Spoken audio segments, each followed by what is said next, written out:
et on en vient au dernier vœu qui concerne le réseau des bus. Et je donne la parole à Pierre Lissiat. Merci, monsieur le maire.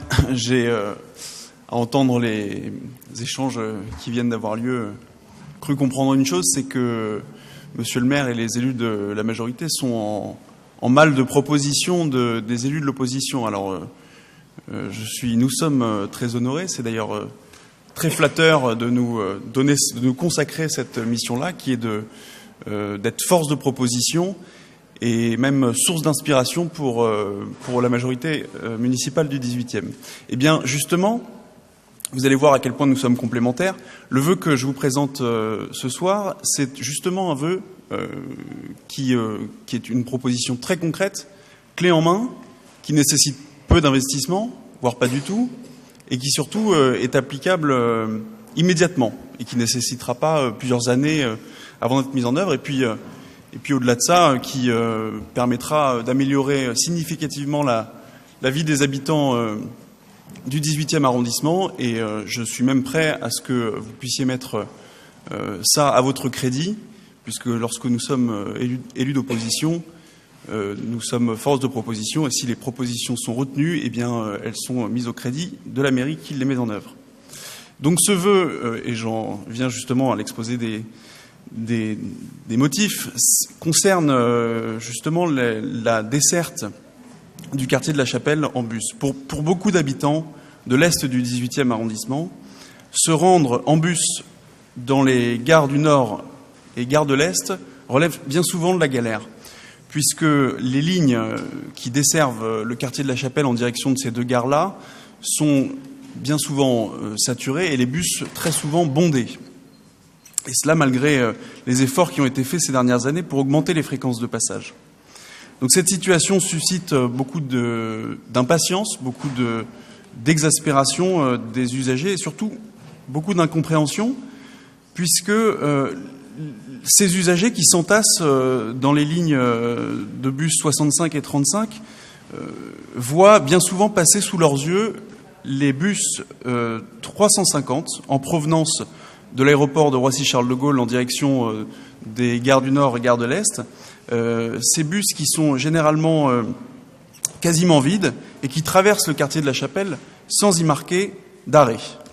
Et donc, le bon sens, la logique voudrait justement qu'on introduise un arrêt supplémentaire sur cette ligne 350, à l'arrêt notamment Ordener-Max-Dormois, ce qui permettrait à la fois de désaturer les lignes dont j'ai parlé, 35 et 65, tout en offrant aux usagers de nouvelles correspondances, notamment à Max-Dormois avec la ligne 12, et puis surtout une nouvelle correspondance avec la ligne 60 de bus. Et ce changement, cette modification, légère modification du tracé de la ligne 350 aurait d'autant plus de sens que le STIF, à l'initiative de sa présidence, mène en collaboration avec la mairie de Paris un travail de refonte du réseau de bus parisien, réseau qui est lui-même resté inchangé depuis l'après-guerre, de façon à ce qu'il soit justement plus adapté aux habitudes de déplacement des Parisiens. Alors j'en viens à ma proposition très concrète.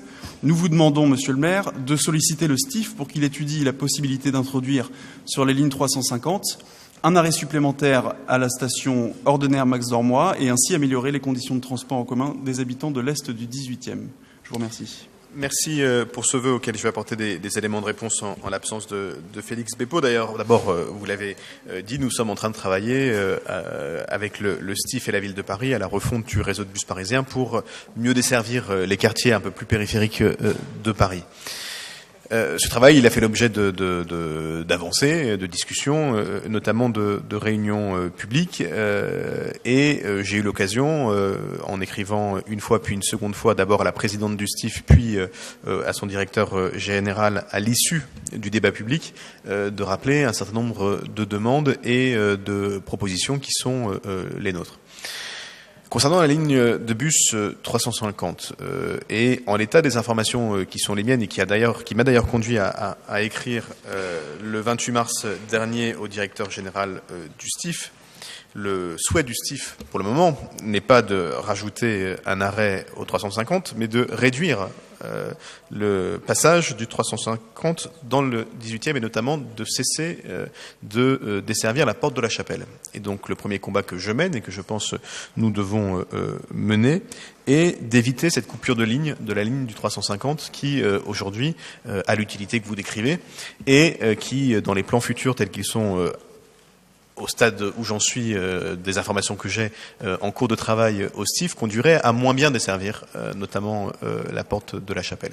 Et donc, il me semble qu'il nous faut, à ce stade, et c'est l'objet de ce courrier que j'ai écrit, éviter que la modification de l'itinéraire de la ligne du bus 350 conduise à une coupure à la Courneuve. Et j'ai rappelé à Monsieur Probst, en mettant bien sûr en copie à la fois Christophe Najdowski et Elisabeth Borne, la réalité de ce quartier qui consiste à permettre, de cette ligne qui consiste à permettre à un certain nombre d'habitants de notre quartier de remonter, y compris vers le nord et notamment vers Roissy-Paul, où un certain nombre des habitants du 18e travaillent. Et donc, je l'ai écrit clairement, je ne suis pas favorable à l'option qui est aujourd'hui proposée par le STIF, et je souhaite que cette ligne continue telle qu'elle est. Si le STIF décidait de revenir sur sa prédécision de modifier l'itinéraire de la ligne 350, peut-être faudrait-il effectivement proposer en plus qu'un arrêt supplémentaire soit prévu, ce qui posera un certain nombre de questions, mais sans doute solubles, sur l'arrêt de bus qui est déjà très utilisé de Marc Zormois. Mais bon, tout ça, c'est des sujets techniques qui sont qu'il est sans doute possible de résoudre. Aujourd'hui, le sujet, c'est de veiller à ce que la ligne du 350 ne soit pas modifiée au détriment des habitants du 18e. C'est la demande que j'ai portée auprès du STIF et auprès de Madame la Présidente du STIF, Valérie Pécresse, portée aussi d'ailleurs par Christophe Najdowski et donc la maire de Paris dans le cadre des discussions à ce niveau-là. D'ailleurs, c'est le niveau auquel les discussions se tiennent. Et je ne manquerai pas, bien sûr, de tenir notre conseil et les élus qui s'y intéressés des suites que j'aurai à ce courrier. J'ai pas encore eu de réponse, mais c'est bien normal, hein. J'écris au mois de mars, et je pense que le travail n'est pas fini, mais de la même façon que je le disais concernant le Montmartre-Bus, je reviendrai bien sûr vers vous pour vous dire ce qu'il en est et le cas échéant pour proposer que nous votions un vœu sur la question de la ligne 350 qui nous conduira peut-être à être en opposition avec la proposition qui sera celle du STIF, mais j'espère bien que nous n'arriverons pas là. Voilà ce que je peux vous répondre pour le moment. Donc je ne vous propose pas de voter ce vœu qui n'adresse pas le sujet tel qu'il est vraiment posé aujourd'hui, mais qui peut-être aura une capacité à évoluer. Ensuite, je vous propose que soit vous le retiriez, soit nous voterions contre, mais dans l'idée de continuer bien sûr à travailler. Alors attendez, je ne sais pas s'il y a d'autres demandes de prise de parole. S'il n'y en a pas, un mot de Pierre Licia, et puis on passera ou pas au vote.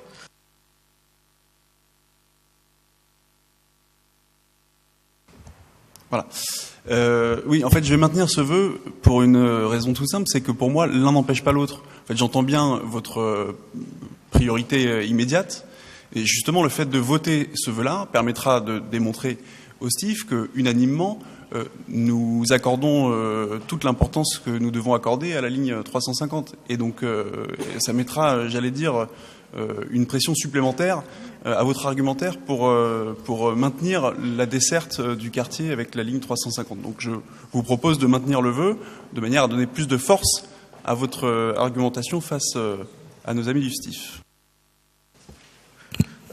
Oui, mais votre vœu consiste à faire une demande supplémentaire alors que nous en sommes à défendre une situation existante. Je ne suis pas sûr que la meilleure méthode pour obtenir un maintien soit de faire des demandes supplémentaires. Je pense que les demandes supplémentaires peuvent venir dans un second temps, le cas échéant, mais que au point où on en est, je ne suis pas sûr que la stratégie que vous proposez soit la meilleure. Mais encore une fois, je le redis, si le retour du STIF n'était pas positif, nous pourrions tout à fait voter, et on a encore le temps, hein, les discussions ne sont pas bouclées, on pourrait tout à fait voter au prochain Conseil, par exemple, si la réponse était négative, un vœu qui, je pense, nous permettrait de nous réunir sur, et pourquoi pas dans ce cas-là, parler de l'évolution plus globale de la ligne 350, mais je crois que la stratégie telle que vous la proposez, qui peut avoir du sens, n'est pas exactement la bonne à ce stade. Et donc, pour ma part, mais chacun fait bien sûr évidemment absolument ce qu'il veut, je pense qu'il vaut mieux, au point où nous en sommes, nous concentrer sur cette première demande et qu'ensuite nous puissions, dans le cadre du dialogue normal que nous avons à avoir avec le STIF. Je rappelle quand même que l'évolution du réseau de bus se réfléchit en plus assez globalement. Et donc, je crois que le souhait de la ville de Paris n'est pas de trop segmenter. Il y a eu des réunions publiques, il y a eu voilà. Et si chaque conseil d'arrondissement se met maintenant, alors qu'on discute avec le STIF, à faire des vœux sur chacune des lignes, je suis pas sûr que ce soit exactement la posture la plus utile pour faire avancer les sujets qu'on a en commun. Et en tout cas, quand j'ai évoqué la question avec Christophe Tadjowski, l'idée de faire des vœux à ce stade n'était pas totalement considérée comme la plus pertinente, quoi. Donc voilà, mais encore une fois, on a le temps, hein, les choses ne sont pas figées. Et d'ailleurs, on a déjà eu, j'en profite pour le dire, un certain nombre de bonnes nouvelles de la part du STIF qui a accepté la demande, qui devrait accepter, mais les retours que j'ai sont plutôt positifs, qui devrait accepter la demande que j'ai faite assez fortement de créer un certain nombre d'arrêts supplémentaires, notamment à l'entrée de l'allée Vadelantin-Abeille, pour permettre aux habitants d'être desservis non seulement par la navette, mais surtout par que les arrêts des 2 bus qui traversent la porte de la Chapelle puissent se faire aussi côté Valentin-Abeille. Je pense que c'est une amélioration notable de la vie des habitants. Je vais donc mettre aux voix ce vœu qui est pour, qui est contre à ce stade, qui s'abstient. Il n'est pas adopté. Merci beaucoup. Bonne soirée.